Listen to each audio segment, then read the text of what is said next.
नमस्कार दोस्तों, आज हम दुनिया का सबसे अनमोल रतन मुंशी प्रेमचंद द्वारा लिखी यह कहानी पढ़ेंगे। यह कहानी मुंशी प्रेमचंद की लिखी हुई पहली कहानी मानी जाती है। दोस्तों, दयानारायण निगम की पत्रिका ज़माना में इस कहानी को 1907 में सर्वप्रथम प्रकाशित किया गया था। बाद में यह कहानी उर्दू कहानी संग्रह सोजे वतन में 1908 में फिर से प्रकाशित हुई। सोजे वतन 5 कहानियों का एक संग्रह है। कहानी वाचन शुरू करते हैं। दिल फिगार एक कठीले पेड़ के नीचे दामन चाक किए बैठा था। खून के आंसू बहा रहा था। वह सौंदर्य की देवी यानी मलका दिल फरेब का सच्चा और जान देने वाला प्रेमी था। उन प्रेमियों में नहीं जो इत्र फुलेल में बसकर और शानदार कपड़ों में से सजकर आशिक के वेश में माशूकियत का दम भरते हैं, बल्कि उन सीधे साधे भोले भाले फिदाइयों में जो जंगल और पहाड़ों से सर टकराते हैं और फरियाद मचाते फिरते हैं। दिल फरेब ने उससे कहा था कि अगर तू मेरा सच्चा प्रेमी है तो जा और दुनिया की सबसे अनमोल चीज़ लेकर मेरे दरबार में आ, तब मैं तुझे अपनी गुलामी में कबूल करूंगी। अगर तुझे वह चीज़ न मिले तो खबरदार इधर रुख न करना, वरना सूली पर खिंचवा दूंगी।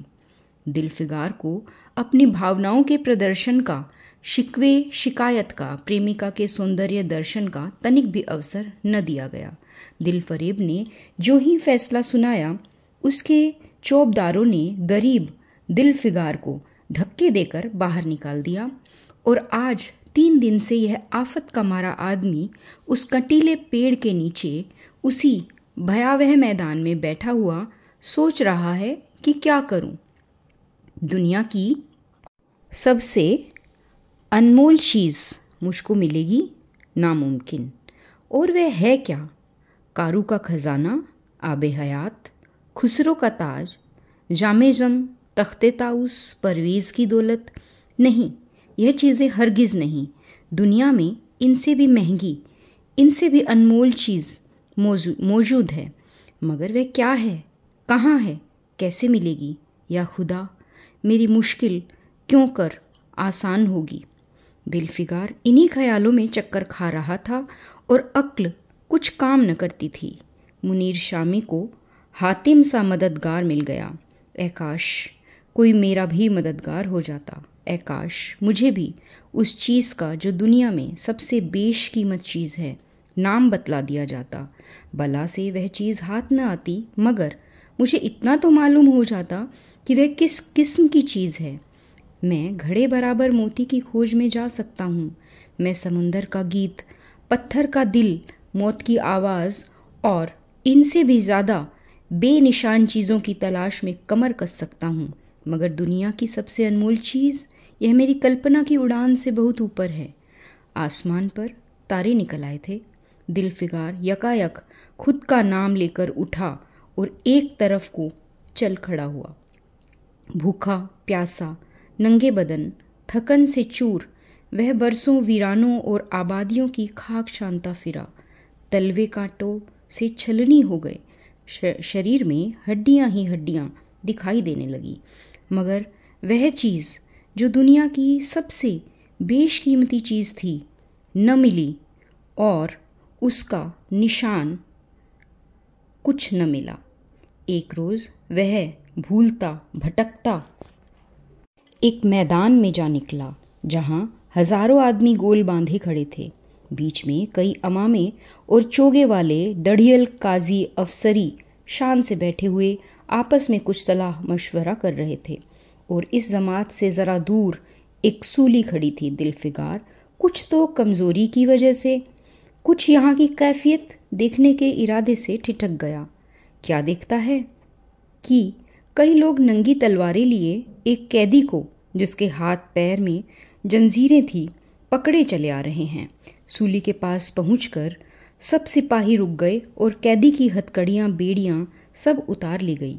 इस अभागे आदमी का दामन सैकड़ों बेगुनाहों के खून के छींटों से रंगीन था और उसका दिल नेकी के ख्याल और रहम की आवाज़ से ज़रा भी परिचित न था।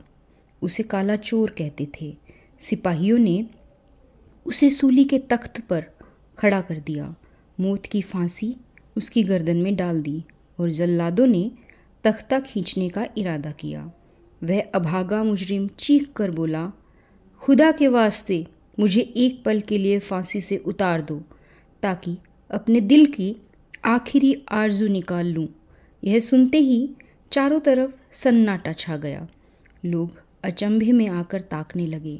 काजियों ने एक मरने वाले आदमी की अंतिम याचना को रद्द करना उचित न समझा और बदनसीब पापी काला चोर ज़रा देर के लिए फांसी से उतार लिया गया। इसी भीड़ में एक खूबसूरत भोला भाला लड़का एक छड़ी पर सवार होकर अपने पैरों पर उछल कूद फर्जी घोड़ा दौड़ा रहा था और अपनी सादगी की दुनिया में ऐसा मगन था कि जैसे वह इस वक्त सचमुच किसी अरबे घोड़े का शहसवार है। उसका चेहरा इस खुशी से कमल की तरह खिला हुआ था जो चंद दिनों के लिए बचपन ही में हासिल होती है और जिसकी याद हमको मरते दम तक नहीं भूलती। उसका दिल अभी तक पाप की गर्द और धूल से अछूता था और मासूमियत उसे अपनी गोद में खिला रही थी। बदनसीब काला चोर फांसी से उतरा। हजारों आंखें उस पर गड़ी हुई थी। वह उस लड़के के पास आया और उसे गोद में उठाकर प्यार करने लगा। उसे इस वक्त वह ज़माना याद आया जब वह खुद ऐसा ही भोला भाला, ऐसा ही खुश व खुर्रम और दुनिया की गंदगियों में से ऐसा ही पाक साफ था। माँ गोदियों में खिलाती थी, बाप बलाएं लेता था और सारा कुनबा जान न्योछावर करता था। आह, काले चोर के दिल पर इस वक्त बीते हुए दिनों की याद का इतना असर हुआ कि उसकी आंखों से जिन्होंने दम तोड़ती हुई लाशों को तड़पते देखा और न झपका, आंसू का एक कतरा टपक पड़ा। दिलफिगार ने लपक कर उस अनमोल मोती को हाथ में ले लिया और उसके दिल ने कहा, बेशक यह दुनिया की सबसे अनमोल चीज़ है जिस पर तख्ते ताऊस और जामे जम और आबे हयात और जरे परवेज़ सब न्योछावर है। इस ख्याल से खुश होता कामयाबी की उम्मीद में सरमस्त दिलफिगार अपनी माशूका दिलफरेब के शहर मीनो सवाद को चला, मगर ज्यों ज्यों मंजिलें तय होती जाती थी उसका दिल बैठ जाता था कि कहीं उस चीज़ की जिसे मैं दुनिया की सबसे बेशकीमत चीज़ समझता हूँ दिलफरेब की आंखों में कद्र न हुई तो मैं फांसी पर चढ़ा दिया जाऊँगा और इस दुनिया से नामुराद हो जाऊँगा। लेकिन जो हो सो हो, अब तो किस्मत आजमाई है। आखिर पहाड़ और दरिया तय करते शहर मीनो सवाद में आ पहुंचा और दिलफरीद की ड्योढ़ी पर जाकर विनती की थकान से टूटा हुआ दिलफिगार खुदा के फजल से हुक्म की तामील करके आया है और आपके कदम चूमना चाहता है। दिलफरेब ने फौरन अपने सामने बुला भेजा और एक सुनहरे पर्दे की ओट से फरमाइश की कि वह अनमोल चीज़ पेश करो। दिलफिगार ने आशा और भय की एक विचित्र मनः स्थिति में वह बूंद पेश की और उसकी सारी कैफियत बहुत पुरजोर लफ्ज़ों में बयान की। दिलफरेब ने पूरी कहानी बहुत गौर से सुनी और वह भेंट हाथ में लेकर ज़रा देर तक गौर करने के बाद बोली, दिलफिगार, बेशक तूने दुनिया की एक बेशकीमती चीज़ ढूंढ निकाली। तेरी हिम्मत और तेरी सूझबूझ की दाद देती हूँ, मगर यह दुनिया की सबसे बेशकीमत चीज़ नहीं। इसलिए तू यहाँ से जा और फिर कोशिश कर, शायद अब की तेरे हाथ वह मोती लगे और तेरी किस्मत में मेरी गुलामी लिखी हो, जैसा कि मैंने पहले बतला दिया था। मैं तुझे फांसी पर चढ़वा सकती हूँ, मगर मैं तेरी जान बख्शी करती हूँ इसलिए कि तुझ में वह गुण मौजूद है जो मैं अपने प्रेमी में देखना चाहती हूँ और मुझे यकीन है कि तू कभी न कभी कामयाब ज़रूर होगा।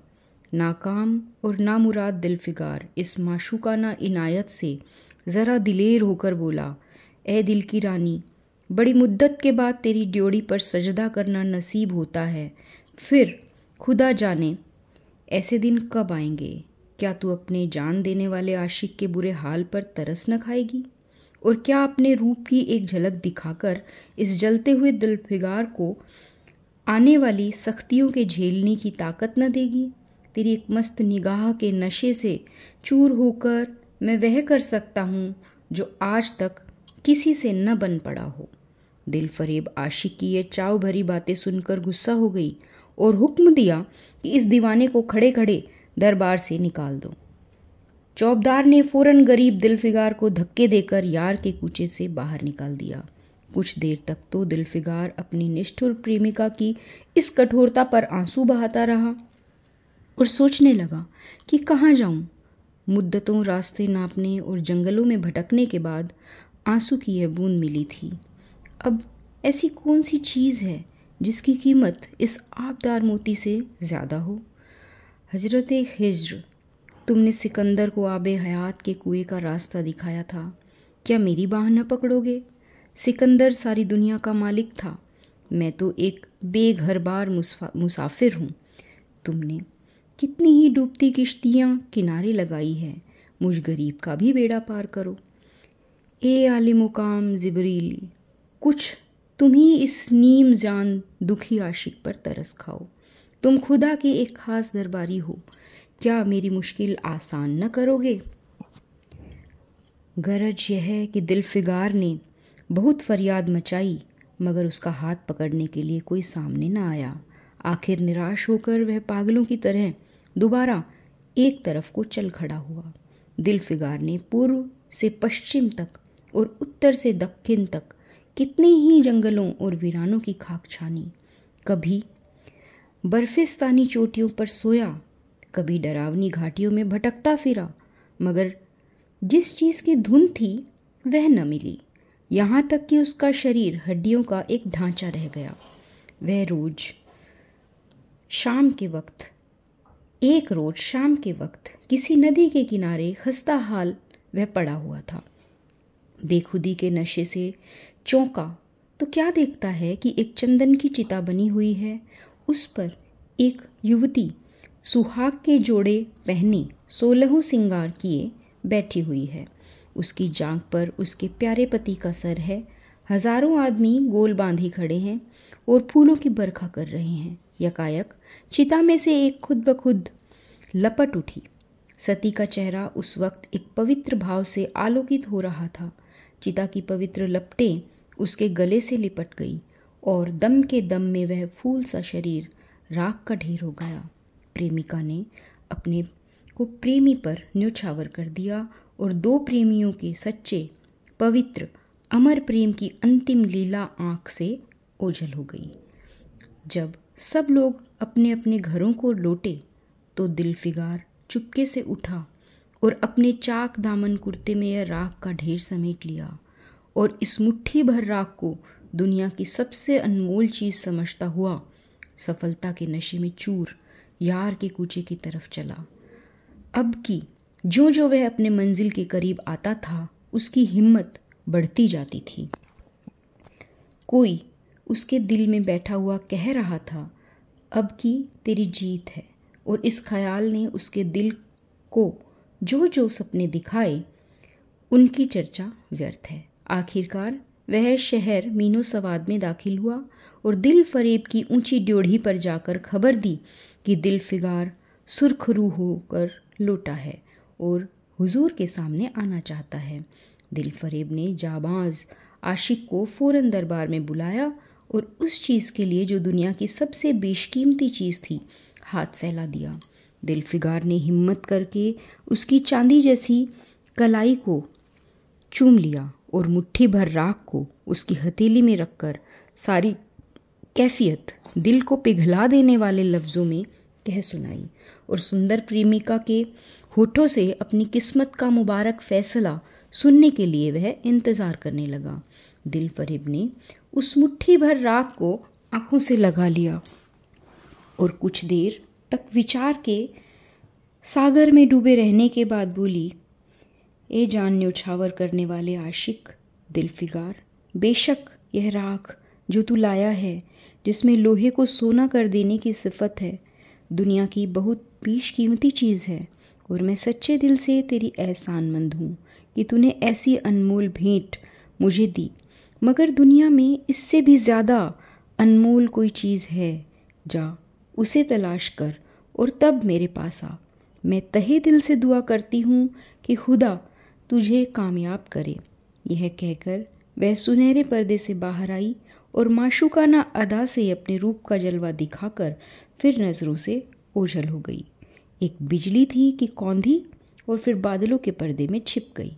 अभी दिलफिगार के होश हवास ठिकाने पर न आने पाए थे कि चौबदार ने मुलायमित के साथ उसका हाथ पकड़कर यार के कूचे से उसको निकाल दिया और फिर तीसरी बार वह प्रेम का पुजारी निराशा के अथाह समंदर में गोता खाने लगा। दिलफिगार का हियाव छूट गया। उसे यकीन हो गया कि मैं दुनिया में इसी तरह नाशाद और नामुराद मर जाने के लिए पैदा किया गया था और अब इसके सिवा और कोई चारा नहीं कि किसी पहाड़ पर चढ़कर नीचे कूद पड़ूं ताकि माशूक के जुल्मों की फरियाद करने के लिए एक हड्डी भी बाकी न रहे। वह दीवाने की तरह उठा और गिरता पड़ता एक गगनचुंबी पहाड़ की चोटी पर जा पहुंचा। किसी और समय वह ऐसे ऊंचे पहाड़ पर चढ़ने का साहस न कर सकता था, मगर इस वक्त जान देने के जोश में उसे वह पहाड़ एक मामूली टेकरी से ज़्यादा ऊंचा न नजर आया। करीब था कि वह नीचे कूद पड़े कि हरे हरे कपड़े पहने हुए और हरा अमामा बांधे एक बुजुर्ग एक हाथ में तस्बीह और दूसरे हाथ में लाठी लिए बरामद हुए और हिम्मत बढ़ाने वाले स्वर में बोले, दिलफिगार, नादान दिलफिगार, यह क्या बुज़दिलों जैसी हरकत है। तू मोहब्बत का दावा करता है और तुझे इतनी भी खबर नहीं कि मजबूत इरादा मोहब्बत के रास्ते की पहली मंजिल है। मर्द बन और यूं हिम्मत न हार। पूरब की तरफ एक देश है जिसका नाम हिंदुस्तान है, वहाँ जा और तेरी आरजू पूरी होगी। यह कहकर हजरत खिज्र गायब हो गए। दिलफिगार ने शुक्रिया की नमाज अदा की और ताज़ा हौसले, ताज़ा जोश और अलौकिक सहायता का सहारा पाकर खुश खुश पहाड़ से उतरा और हिंदुस्तान की तरफ चल पड़ा।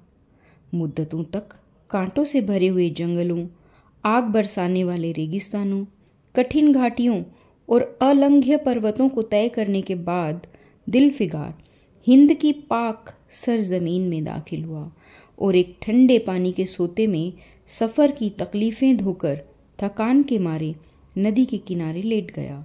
शाम होते होते वह एक चटियल मैदान में पहुंचा, जहां बेशुमार अधमरी और बेजान लाशें बिना कफन के पड़ी हुई थी। चील कोए और वहशी दरिंदे मरे पड़े हुए थे और सारा खून इधर उधर फैला हुआ था। मैदान खून से लाल हो रहा था। यह डरावना दृश्य देखते ही दिलफिगार का जी दहल गया। या खुदा, किस मुसीबत में जान फंसी।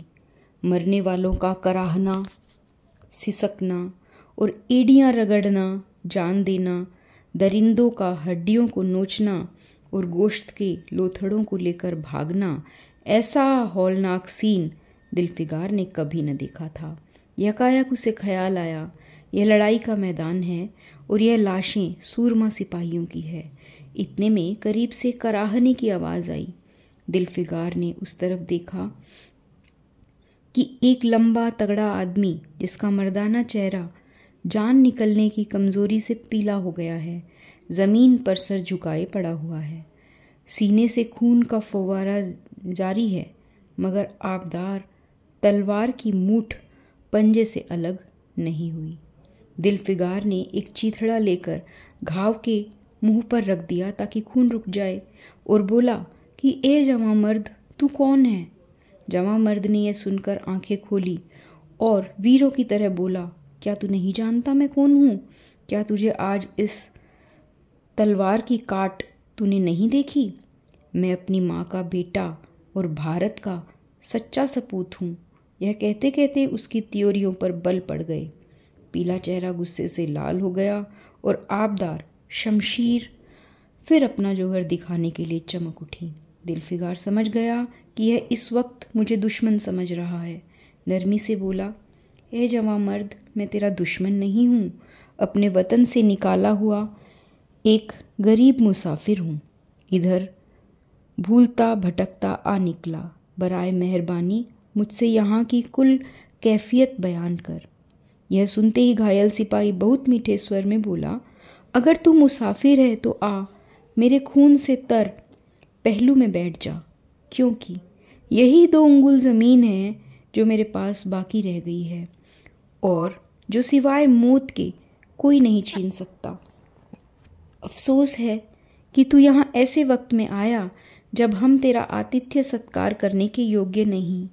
मेरे बाप दादा का देश आज हमारे हाथ से निकल गया और इस वक्त हम बेवतन हैं, मगर पहलू बदलकर हमने हमलावर दुश्मनों को बता दिया कि राजपूत अपने देश के लिए कैसी बहादुरी से जान देता है। यह आसपास जो लाशें तू देख रहा है, यह उन लोगों की है जो तलवार से मौत के घाट उतरे हैं। वह मुस्कुराया, मैं बेवतन हूँ, मगर गनीमत है कि दुश्मन की ज़मीन पर मर रहा हूँ। सीने के घाव से चिथड़ा निकाल कर, क्या तूने यह मरहम रख दिया? खून निकलने दे, इसे रोकने से क्या फ़ायदा? क्या मैं अपने ही देश में गुलामी करने के लिए ज़िंदा रहूं? नहीं, ऐसी ज़िंदगी से मर जाना अच्छा। इससे अच्छी मौत मुमकिन नहीं। जवां मर्द की आवाज़ मध्यम हो गई, अंग ढीले पड़ गए, खून इतना ज़्यादा बहा कि खुद ब खुद बंद हो गया। रह रहकर एक आध बूंद टपक पड़ता था। आखिरकार सारा शरीर बेदम हो गया। दिल की हरकत बंद हो गई और आंखें मूंद गई। दिलफिगार ने समझा अब काम तमाम हो गया कि मरने वाले ने धीमे से कहा, भारत माता की जय, और उसके सीने से खून का आखिरी कतरा निकल पड़ा। एक सच्चे देश प्रेमी और देशभक्त ने देशभक्ति का हक अदा कर दिया। दिलफिगार पर इस दृश्य का बहुत गहरा असर पड़ा और उसके दिल ने कहा, बेशक दुनिया में खून के इस कतरे से ज़्यादा अनमोल चीज़ कोई नहीं हो सकती। उसने फ़ौरन उस खून की बूंद को, जिसके आगे यमन का लाल भी हेज है, हाथ में लिया और इस दिलेर राजपूत की बहादुरी पर हैरत करता हुआ अपने वतन की तरफ रवाना हुआ और सख्तियाँ झेलता आखिरकार बहुत दिनों के बाद रूप की रानी मलका दिलफरेब की ड्योढ़ी पर जा पहुंचा और पैगाम दिया कि दिलफिगार सुरखरू और कामयाब होकर लौटा है और दरबार में हाजिर होना चाहता है। दिलफरेब ने उसे फ़ौरन हाजिर करने का हुक्म दिया। खुद हस्बे मामूल सुनहरे पर्दे की ओट में बैठी और बोली, दिलफिगार, अब की तू बहुत दिनों के बाद आया है, ला, दुनिया की सबसे बेशकीमती चीज़ कहाँ है? दिलफिगार ने मेहंदी रची हथेलियों को चूमते हुए खून का वह कतरा उस पर रख दिया और उसकी पूरी कैफियत पुरजोर लहजे में कह सुनाई। वह खामोश भी न होने पाया था कि यकायक वह सुनहरा पर्दा हट गया और दिलफिगार के सामने हुस्न का एक दरबार सजा हुआ नजर आया, जिसकी एक एक नाज़नीन जुलेखा से बढ़कर थी। दिलफरेब बड़ी शान के साथ सुनहरी मसनद पर सुशोभित हो रही थी। दिलफिगार हुस्न का यह तिलिस्म देखकर अचंभे में पड़ गया और चित्रलिखित सा खड़ा रहा कि दिलफरेब मसनद से उठी और कई कदम आगे बढ़कर उससे लिपट गई। गाने वालियों ने खुशी के सारे गाने शुरू किए। दरबारियों ने दिलफिगार को नज़रें भेंट की और चांद सूरज को बड़ी इज्जत के साथ मसनद पर बैठा दिया। जब वह लुभावना गीत बंद हुआ तो दिलफरेब खड़ी हो गई और हाथ जोड़कर दिलफिगार से बोली, ए जानिसार आशिक दिलफिगार, मेरी दुआएं बराईं और खुदा ने मेरी सुन ली और तुझे कामयाब व सुरखरू किया। आज से तू मेरा मालिक है और मैं तेरी लौंडी। यह कहकर उसने एक रत्न जड़ित मंजूषा मंगाई और उसमें से एक तख्ती निकाली जिस पर सुनहरे अक्षरों में लिखा हुआ था, खून का वह आखिरी कतरा जो वतन की हिफाजत में गिरे, दुनिया की सबसे अनमोल चीज़ है।